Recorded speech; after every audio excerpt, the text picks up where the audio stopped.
Mən Flaqman müsabiqəsinin qalibi Arif İbayev.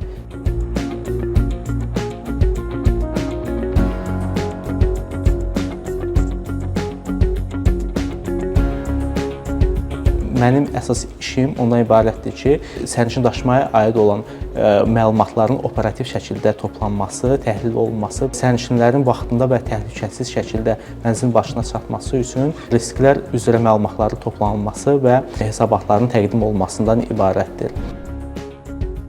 Flaqman müsabiqəsi barədə məlumat aldıqda çox sevincli idim və düşünürdüm ki, bu müsabiqə ADN-in əməkdaşlarının gələcək inkişafına, perspektivinə təsir edəcək bir yarışma olacaq və bu barədə də heç bir fikirlərim yanılmadım. Düşünürəm ki, bu müsabiqə nəticəsində ADN-in transformasiyası sürətlənəcək, eyni zamanda daha yüksək potensiallı kadrların ADN-in yeni layihələrinə cəlb olunmasına təsir göstərəcək. Bu müsabiqənin nəticəsində aparıcı ixtisas vəzifəsinə təyin olundum. Karyerada inkişaf etmə potensialı və imkanları, eyni zamanda şəxsi inkişafa dair yaradılmış şanslar ADN-in hər bir əməkdaşı üçün əvəzsiz bir şansdır.